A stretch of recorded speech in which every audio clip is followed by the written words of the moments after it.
بسم اللہ الرحمن الرحیم۔ السلام علیکم۔ راحت جبین کا ناولٹ غلط فہمی۔ نہیں بھائی، تم ضرور جانا۔ اس دن بارش میں اس لڑکے نے بہت بھاگ دوڑ کی۔ نانا ابو نے فوراً کہا، ہاں وہ آؤں گی۔ فاطمہ کی ساس کا فون آیا تھا، کل آپ کی عیادت کو آئیں گی۔ عائشہ ہولے سے کھنکاری تو فاطمہ نے اسے گھور کر دیکھا۔ بہت عرصے کے بعد چکر لگائیں گی، اچھے سے کھانے کا بندوبست کر لینا۔ یہ ماجد کہاں ہے؟ نانا نے مشورہ دینے کے ساتھ ہی پوچھا۔ اپنے کسی دوست کی طرف گئے ہیں، آتے ہی ہوں گے۔ باہر کال بیل گونج رہی تھی، سیڑھیوں کے اوپر ان کی الگ بیل تھی۔ ہاجرہ نے بھاگ کر دروازہ کھولا۔ نصیرہ اور نورین تھی۔ کچھ دیر نانا کے پاس بیٹھی، پھر نسیم نے دوسرے کمرے میں لے گئی، جہاں معمول کی بات چیت شروع ہو گئی تھی۔ فاطمہ نے چائے کے ساتھ آلو کے کٹلس بنائے تھے، املی کی چٹنی کے ساتھ۔ دونوں نے مزے سے کھائے۔ نورین آپ میرے ساتھ چلے گا، کبھی ان کے گھر گئی نہیں، اکیلے جاتے عجیب سا لگ رہے۔ یہاں آنے کے بعد میں نے ان کے ہاں سموسے بھجوائے تھے، دروازے پر پتہ نہیں کون تھا، واپس بھجوا دیے۔ نسیم نے کہا تو وہ ہنس دی۔ اس معاملے میں تھوڑا وہمی ہے، ویسے میرا آنا جانا تو ہے، کل چلیں گے۔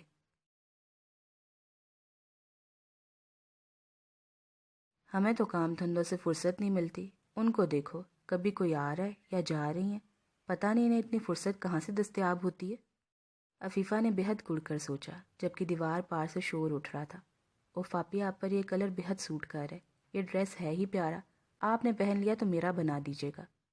ذرا خیال سے، کہیں تمہاری ساس شادی کی تاریخ ہی نہ طے کر دیں۔ عائشہ، قیمہ ابلنے کے لیے رکھ دو۔ ختیجہ تم سے ابھی تک چاول نہیں چنے گے۔ 16 سے گھر سے فرصت ملے تو ہی کچن کی طرف جائیں۔ زور سے کپڑا نچوڑتے ہوئے عفیفہ بڑبڑائی۔ جس دن سے پڑوسی آئے تھے، ادھر آتی آوازیں، کل کل کرتی ہنسی، ماں کے ساتھ لڑکیوں کا دوستانہ تعلق، سہیلیوں کا گھر آنا، اسے سب کچھ ہی ناگوار گزرتا تھا۔ آپ کیوں چڑھتی ہیں؟ سب ہماری جیسی زندگی نہیں جیتے، کمہینوں گزر جائیں، گھر سے نکلنا نہیں ہوتا۔ مہمان ہیں تو بھولے بٹکے آئیں گے، سہیلیاں بلا بلا کر تھک جاتی ہیں، گھر بلانے پر بھی پابندی ہے۔ ارم کے لہجے میں ہلکی سی تلخی در آئی۔ ارے، عفیفہ نے مڑ کر اسے دیکھا۔ بہت اچھا لگتا ہے لور لور پھرنا، سج سور کر نکلنا۔ جس گھر میں جوان لڑکیوں، وہ بھی ایسی آزاد خیال، وہاں اسی طرح رشتے ڈھونڈے جاتے ہیں۔ بہت افسوس ہوا آپ ہی، لگتا ہے آپ کے اندر بھی دادی اور امی کی روح گھس گئی ہے۔ بالکل وہی خیالات، لگتا ہی نہیں کہ آج کی پڑھی لکھی لڑکی کی سوچ ہے۔ ارم کو سچ مچ افسوس ہوا تھا۔ لوگ ہماری طرح گھٹ گھٹ کر نہیں جیتے، زندگی کو زندگی سمجھتے ہیں، چھوٹی چھوٹی خوشیوں کو حق سمجھ کر وصول کرتے ہیں، ہماری طرح ترس نہیں جاتے۔ دادی کو بتاؤں، بہت زبان چلنے لگی ہے تمہاری۔ عفیفہ نے کپڑا جھٹک کر تڑی لگائی۔ آپ کیا ان سے کم ہیں؟ وہ کتابیں اٹھا کر اندر چلی گئی۔ یہ سب ان کا قصور ہے، کس کی بات کرتی ہو؟ دادی باتھ روم سے نکل کر آئی تھی۔ یہ ساتھ والیاں، کل بیٹھک کی صفائی کر رہی تھی، میں نہ جانے کہاں سے آ رہی تھی۔ وہ کپڑے پھیلانے لگی۔ ہمیں کیا؟ دادی نے زیادہ توجہ نہیں دی۔ عفیفہ مایوس ہو کر اپنے کام میں مصروف ہو گئی، مگر دھیان دوسری طرف ہی تھا۔ آج نہ جانے کون آیا ہے؟ یاد آیا، بڑے دنوں سے تمہاری خالہ کا فون نہیں آیا۔ اپنی ماں سے کہو، بہن سے پوچھے نبیل کب واپس آ رہے، تمہاری رخصتی کا کریں کچھ، کب تک بٹھائے رکھیں گے۔ دادی کی بات پر وہ خاموش ہو گئی۔ بہت دن ہوئے نبیل نے اسے بھی فون نہیں کیا تھا۔ شام کو نسیم نورین کے ساتھ آ گئی، بہت مشکور ہو رہی تھی۔ ارے چھوڑو، ہمسائے ہمسائے کے کام آتے ہیں نا۔ دادی ان کے سلیقے سے کی گئی گفتگو سے خاصے متاثر ہو رہی تھی۔ پھر بھی کون کسی کے کام آتا ہے، بچیاں گھر میں اکیلی تھی، سو پریشان ہو گئی۔ ماں کو سیر سپاٹوں سے فرصت ملے تب گھر میں رہے نا، عفیفہ نے اپنے ازلی انداز میں سوچا، جس کے بارے میں ارم کا خیال تھا کہ نہ جانے نبیل بھائی آپ کے زاویہ نکاح کے ساتھ کیسے گزارا کریں گے۔ بظاہر وہ انہیں مسکرا کر کوک پیش کر رہی تھی۔ آنٹی، فاطمہ وغیرہ کو بھی لے آتی نا، اس نے قدر اخلاق بگاڑا۔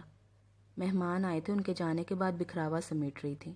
نسیم نے بتایا تو دادی اور زینب بی بی لڑکیوں کے بارے میں تفصیل پوچھنے لگی، جبکہ وہ آنٹی نورین کا جائزہ لے رہی تھی۔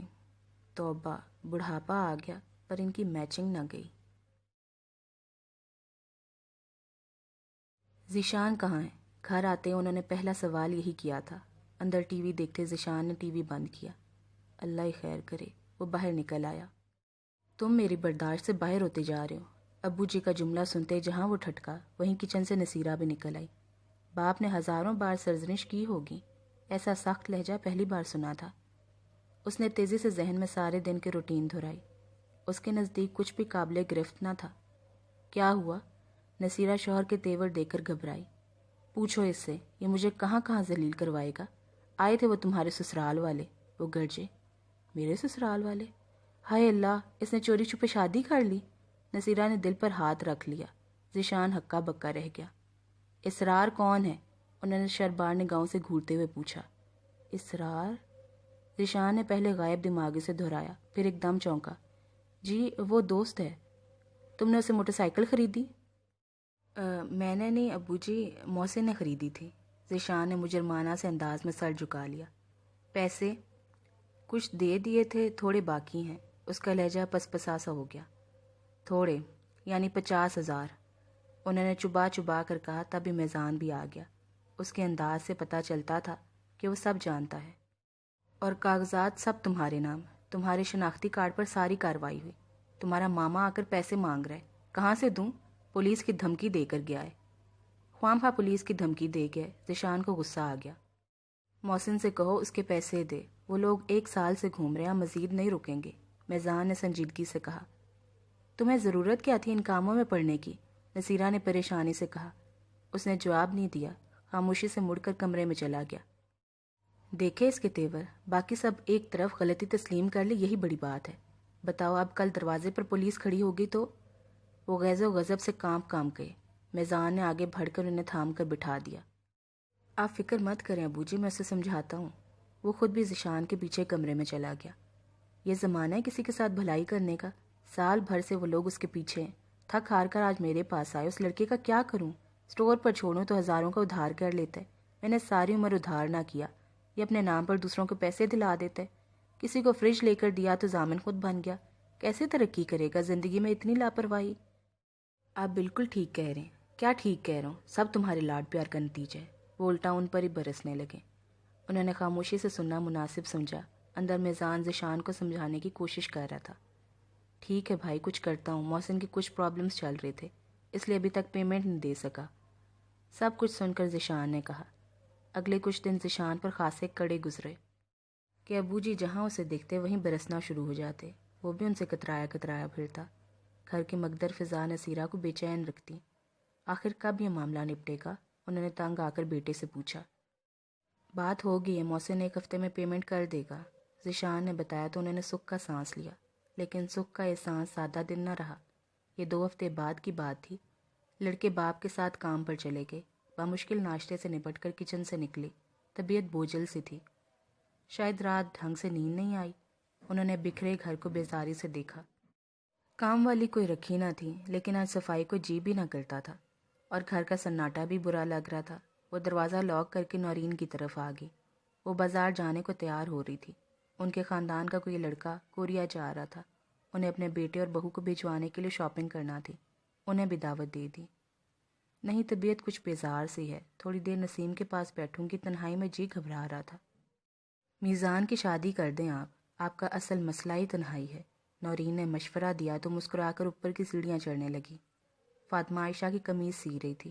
گلے کا ڈیزائن بہت نفیس اور باریک سا تھا۔ نسیم نے کلام پاک کھول رکھا تھا۔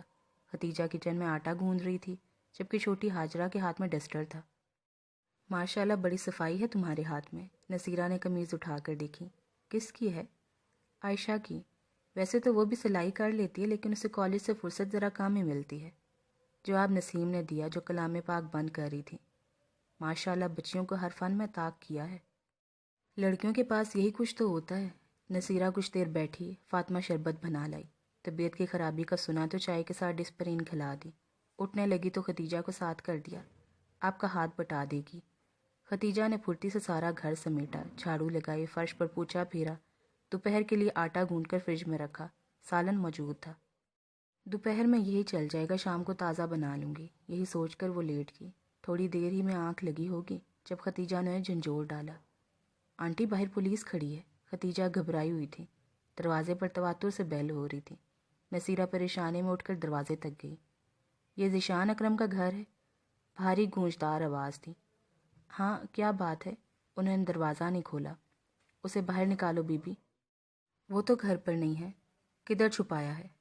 ارے بھائی کیا بات کرتے ہو، ہم شریف لوگ ہیں۔ ان کے ہاتھ پاؤں ٹھنڈے ہونے لگے۔ شریف لوگوں کے دروازے پر پولیس نہیں آتی. تمہارے لڑکے کے خلاف پرچہ ہے، شام تک تھانے پیش کرو، نہیں تو ہم خود برآمد کر لیں گے. وہ مخصوص انداز میں بڑکے مار کر چلے گئے. نصیرہ کا دل ڈوبنے لگا. ختیجہ نے پانی پلایا، پھر بھاگ کر ماں کو بلانے چلی گئی. وہ فوراً ہی آ گئی. اب کیا ہوگا؟ ذیشان کے ابو تو اسے جان سے مار دیں گے. فکر کیوں کرتی ہیں؟ گھبرانے سے مسئلے حل نہیں ہوتے. لڑکوں سے غلطیاں ہو ہی جاتی ہیں، مل بیٹھ کر کوئی حل نکل آئے گا. نسیم نے تسلی دی. اب تو بات تھانے تک پہنچ گئی. وہ تو کہتا تھا معاملہ حل ہونے ہی والا ہے. انہوں نے فون کر کے میزان کو بلوا لیا. رات کا کھانا بھی نہ بنایا. کھانا کس نے تھا؟ اکرام صاحب کو تو بس چلتا کہ ذیشان کو کچا ہی کھا جائیں. آگ کر دوں گا یہ بدبخت، جس دن سے جوان ہوا ہے بدنامی نے اس گھر کا رستہ دیکھ لیا. کب تک اس کی غلطیاں سدھارتا رہوں؟ سارا محلہ باتیں بنا رہا. مسجد جاتا ہوں تو لوگ پوچھتے ہیں پولیس آپ کے گھر پر کیا کرنے آئی تھی. دل تو چاہتا ہے خودکشی کر لوں. یہ دن بھی دیکھنا تھا. نصیرہ نے بیٹے سے ایک لفظ نہیں کہا. وہ خود بھی ذیشان سے خفا تھی. میزان نے کن دقتوں سے انہیں ٹھنڈا کیا. کاش میرا ایک ہی بیٹا ہوتا. اکرام صاحب نے بہت ٹینشن لے لی تھی. ذیشان رات کے گھر لوٹا. شاید اسے بھی خبر مل گئی تھی. آتے کمرے میں گھس گیا. آ گیا وہ اشتہاری جس کی تلاش میں پولیس گھر پر چھاپے مار رہی ہے. اکرام صاحب کا بی پی اس کی آہٹ سن کر ہی شوٹ کر گیا. میزان نے انہیں تسلی دے کر بٹھایا. میں بات کرتا ہوں ابو جی. بات نہیں کرنی، اس سے کہو کل تک پیسے لا کر دے. جی. وہ ذیشان کے کمرے میں آیا جو بے توجہی سے کمپیوٹر سے چھیڑ چھاڑ کر رہا تھا. ایک نظر میزان کو دیکھ کر پھر سے کی بورڈ پر انگلیاں چلانے لگا. یار کیا ہے یہ سب؟ تم ابھی تک اتنا سا مسئلہ حل نہ کر سکے؟ میزان نے دانستہ ہلکے پھلکے لہجے میں بات شروع کی. ذیشان کیا کہتا کہ محسن مسلسل ٹال مٹول کر رہے. آج دوں گا کل دوں گا کرتے کرتے یہ دن آ گیا. حقیقتاً وہ دوست کا بھلا کرتے کرتے خود گردن تک پھنس گیا. یہ تو اس کے وہم و گمان میں بھی نہ تھا کہ بات یہاں تک پہنچ جائے گی. محسن کا نمبر دو، میں خود اس سے بات کروں گا. مجھے یہ پہلے ہی معاملہ خود ہینڈل کرنا چاہیے تھا. تم نے تو پورا سال گزار دیا. میں کر لوں گا بھائی، اس نے جھنجھلا کر کہا. ذیشان بہت ہو چکا. ابو کی حالت دیکھ رہے ہو نا، کل کو پولیس پھر آ گھسے گی. اور تم اچھی طرح جانتے ہو گھر میں صرف امی ہوتی ہیں. میزان کے لہجے میں سختی در آئی. میں نے کہا نا کہ میں کر لوں گا، مجھے ایک دن کی مہلت دے دیں بس. وہ بدلحاظی سے بولا. میزان کو غصہ تو بہت آیا مگر ضبط کر گیا. ٹھیک ہے، اس سے کہو اگر رقم کا بندوبست نہیں کر پا رہا تو موٹر سائیکل واپس کر دے. کچھ نہ کچھ تو کر دوں گا. وہ کمپیوٹر یوں ہی چلتا چھوڑ کر واش روم میں جا گھسا. گویا اس سے بات نہیں کرنا چاہتا تھا. بدتمیز. میزان اپنا غصہ دباتا باہر نکل گیا. جھنگ میں شادی؟ نہ میں تو نہیں جا سکتی، نہ مجھ سے اتنا لمبا سفر ہوتا ہے. پھر اتنے دور پر ایک رشتہ دار، انہیں ہم کہاں سے نظر آ گئے؟ نصیرہ نے تو سنتے انکار کر دیا، مگر اکرام صاحب کا دل چاہ رہا تھا. اسی بہانے سب سے ملاقات ہو جائے گی. ہر کسی سے کٹ کر رہ گئے ہیں. تو آپ چلے جائیں نا، نصیرہ نے کہا تو وہ سوچ میں پڑ گئے. ٹھیک ہے، میں اور میزان چلے جاتے ہیں. تو 2-3 دن سٹور کون دیکھے گا؟ نصیرہ میزان کو نہیں بھیجنا چاہتی تھی. 2 دن تمہارا سپوت نہ دیکھ سکے گا؟ وہ صرف روٹیاں توڑنے کے لیے ہے، انہوں نے گرج کر کہا. آپ ہی نے 100 نقص نکالنے ہیں، وہ بڑبڑائی. ہاں اس کی حرکتیں تو بہت اچھی ہیں. اب کہ پولیس آئی تو خود آگے کر دو. نصیرہ کو برا لگا مگر کچھ بھی کہے بغیر اٹھ کر کچن میں چلی گئی. اکرام صاحب نے کتنے دنوں سے ذیشان سے بات نہیں کی تھی. اب کیا کہتا ہے؟ اکرام صاحب نے غالباً میزان سے پوچھا. اسرار اور محسن سے بات ہو گئی ہے، کہتا ہے اب پولیس نہیں آئے گی. اس کے لیے یہی اچھا ہے، یہ مسئلہ جلد حل ہو جائے. لیکن یہی ان سے غلطی ہوئی. آگے بڑھ کر اس مسئلے کو خود نپٹانے کے بجائے ذیشان کے سپرد کر دیا. حالانکہ وہ اور میزان دونوں اس کی جذباتی طبیعت سے اچھی طرح واقف تھے. یہ ان کے جانے کے بعد دوسری رات تھی. ذیشان سارا دن گھر سے باہر رہا. رات کو خاصی دیر سے لوٹا اور آتے کمرے میں بند ہو گیا. کھانا بھی نہیں کھایا. کھا کر آیا ہوں، ماں کے پوچھنے پر مختصراً کہا. وہ کچن وغیرہ بند کر کے لیٹ گئی. لیکن 1 گھنٹے بعد ہی پولیس دروازے پر تھی. میں دیکھتا ہوں. وہ کمرے سے باہر تھا. اب کیوں آئے ہیں؟ تم مت جاؤ. نصیرہ ابھی سوئی نہیں تھی، اس کا بازو پکڑ لیا. بات تو کرنے دیں. ذیشان نے بازو چھڑایا. ذیشان وہ تمہیں پکڑ لیں گے، میں بات کرتی ہوں. وہ خود دروازے کی طرف بڑھ گئی. ذیشان نے اشارہ کیا کہ کھولیں مت. کدھر وہ تمہارا پھنے خان بیٹا؟ وہ گھر پر نہیں ہے. کدھر بھاگے گا اور کتنی دیر تک؟